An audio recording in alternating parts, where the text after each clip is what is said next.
Hello and नमस्कार everyone, मैं doctor महिमा भारत होम्योपैथी से। आज हम बात करेंगे एस्थमा इन चिल्ड्रन, बच्चों में एस्थमा का रोग या फिर दमा का रोग। दमा एक रेस्पिरेटरी डिजीज़ है जो कि बच्चों में भी हो सकती है, एडल्ट्स में भी हो सकती है। पर आज हम बात कर रहे हैं स्पेशली कि बच्चों में एस्थमा के क्या साइन और सिम्टम मिलते हैं और बच्चों में क्या क्या परेशानी हमें देखने को मिलती है एस्थमा के केसेस में। तो आजकल बच्चों के केसेस में अस्थमा बहुत कॉमन हो गया है। इसके कुछ फैक्टर्स हैं, कुछ कॉजेज़ हैं जो कि मैं आज आपको बताऊंगी। डिस्कशन मैं आज उससे रिलेटेड आपके साथ करूंगी। तो ऐसा ही एक जो पहला कॉज है वो है आजकल जो पॉल्यूशन है, जो कि AQI है, वो बहुत ज़्यादा हो गया है। तो बच्चे पोल्यूशन के कांटेक्ट में आते हैं, बच्चे पोल्यूशन वाले एरिया में, एनवायरनमेंट में रह रहे हैं, तो इसलिए ये बहुत ट्रिगरिंग फैक्टर है रेस्पिरेटरी डिसऑर्डर्स के लिए। इसलिए एस्थमा बच्चों में बहुत कॉमन हो गया है। अब जिनके घर में पेट्स होते हैं, किसी इंसानों को कुछ चीज़ों से एलर्जी होती है। ऐसे ही कुछ बच्चों को पेट्स के जो फर होते हैं, जो हेयर्स होते हैं, उनसे एलर्जी होती है।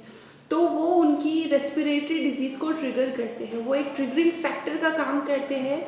तो अगर एक बच्चा या कोई इंसान ससेप्टेबल है, वल्नरेबल है ऐसी रेस्पिरेटरी डिजीज़ के लिए, और अगर वो ऐसी कांटेक्ट में आता है, कुछ ऐसे ट्रिगरिंग फैक्टर्स के कांटेक्ट में आता है, जैसे कि पेट्स के हेयर्स के कांटेक्ट में, या फिर कॉकरोच की जो शैडो होती है, जो उसकी स्किन निकलती है, उसके कांटेक्ट में आता है, तो वो उसको एस्थमा के जो फैक्टर्स होते हैं वो हो सकते हैं, उसके एस्थमा में फ्लेयर अप हो सकता है, या फिर उसको एस्थमा के सिम्टम आ सकते हैं, उसको रेस्पिरेटरी डिजीज़ के सिम्टम आ सकते हैं। नेक्स्ट जो कॉज है वो है टॉक्सिन्स या फिर प्रिजर्वेटिव।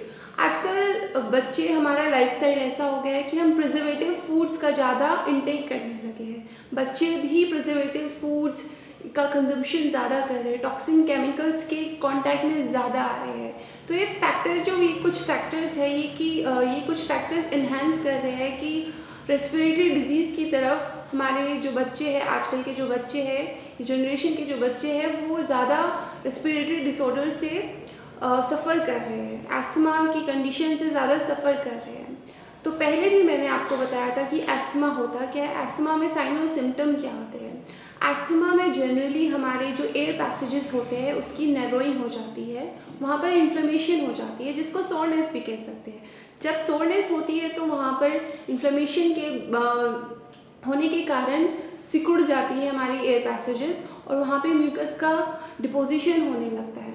उस कारण हमें बहुत सारे साइन एंड सिम्टम महसूस होते हैं, जो कि बच्चों के केसेस में भी महसूस होते हैं। बच्चा हमें आकर बताएगा कि उसको बहुत खांसी आ रही है, उसको बाउट्स में खांसी आती है, बाउट्स में एक वीक में उसको 3 बार ऐसे अटैक्स ऑफ खांसी आती है कि वो कॉन्टिन्यूस उसको आते रहते हैं, without any kind of infection, without any kind of fever. अगर बॉडी में, बच्चे की बॉडी में फीवर या फिर कोई इन्फेक्शन प्रेजेंट नहीं है, उसके बावजूद भी उसको खांसी आ रही है, ड्राई कफ आ रहा है, तो हमें समझ जाना चाहिए कि एक एस्थमा का सिम्टम है।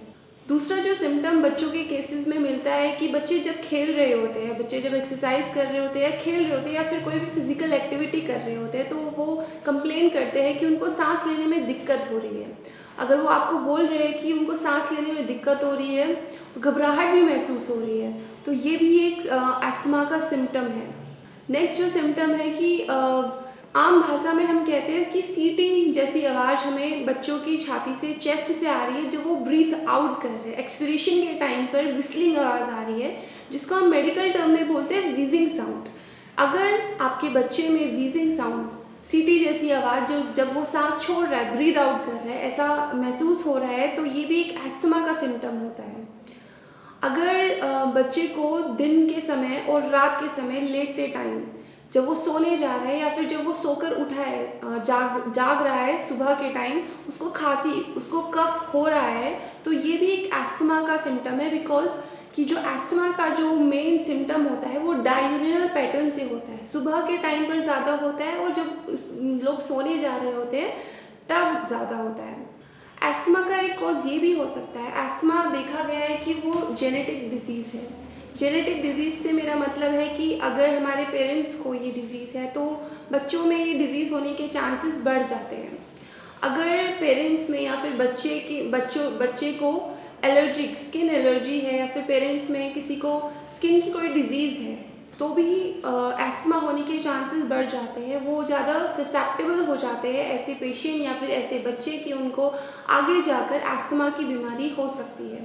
अगर एक्सटर्नल कॉजेज़ की बात की जाए तो एक्सटर्नल कॉजेज़ में अगर हम घर में इंडोर प्लांट्स भी रखते हैं, इंडोर प्लांट्स रखने से क्या होता है कि जो इंडोर प्लांट्स जो फ्लावरिंग प्लांट्स हैं, जो फ्लावर आते हैं जिनमें उनके पोलन ग्रेन से किसी किसी बच्चों को या किसी इंसानों को किसी पेशेंट को एलर्जीज़ होती है।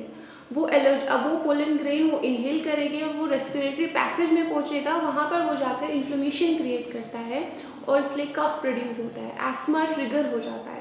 तो अगर आपके बच्चे को एस्थमा के सिम्टम हैं तो आप अवॉइड कीजिए कि आप इंडोर प्लांट्स रखें जो कि फ्लावरिंग प्लांट्स हैं, जो कि फूल देते हैं। ऐसे इंडोर प्लांट्स रखना अवॉइड कीजिए बिकॉज उनके पोलन ग्रेन से वो ट्रिगरिंग फैक्टर उनको मिल सकता है कि एस्थमा फ्लेयर अप हो जाए। तो अगर आपको ये साइन और सिम्टम आपके बच्चे में महसूस हो रहे हैं, दिख रहे हैं, अगर आपका बच्चा कंप्लेन कर रहा है कि उसको खेलने के टाइम पे ब्रेथलेसनेस फील हो रही है, उसको खांसी हो रही है, ड्राई कफ हो रहा है, अगर उसकी बॉडी में कोई फीवर नहीं है, उसको कोई इन्फेक्शन नहीं है, उसके बावजूद भी उसको खांसी आ रही है, या फिर उसको उसकी चेस्ट से जब वो ब्रीद आउट करे एक्सपिरेशन के टाइम पे विस्लिंग साउंड आ रही है, सीटी जैसी साउंड आ रही है, तो आप समझ जाइए कि ये आपके बच्चे में एस्थमा के सिम्टम आ रहे हैं। अगर आपको अपने बच्चे में ऐसे कुछ भी सिम्टम नज़र आ रहे हैं तो आप मुझे डॉक्टर महिमा को कंसल्ट कर सकते हैं। मैं डॉक्टर महिमा और मेरी भारत होम्योपैथी की मेडिकल टीम आपकी हेल्प करेगी आपके बच्चे के एस्थमा को ठीक करने में, उसको क्योर करने में। देखिए, एस्थमा का क्योर बचपन में अगर मिल जाए तो बहुत अच्छा रहता है, क्योंकि वो अगर क्रॉनिक हो गया तो जब वो बड़ा होगा, बच्चा बड़ा होगा तो उसकी एलर्जीज़ उसको उसकी जो नॉर्मल रूटीन लाइफस्टाइल उसकी एक्टिविटीज़ को हिंडर करेगा, ज़्यादा हार्मफुल होगा। तो जब बचपन में आपको ऐसे सिम्टम महसूस हो रहे हैं तभी ये ज़्यादा इम्पोर्टेंट हो जाता है कि तभी आप उसका ट्रीटमेंट कराएं। तो आप मुझे कंसल्ट कर सकते हैं डॉक्टर महिमा, और मेरी भारत होम्योपैथी मेडिकल टीम आपकी हेल्प कर सकती है एस्थमा क्योर करने में। धन्यवाद।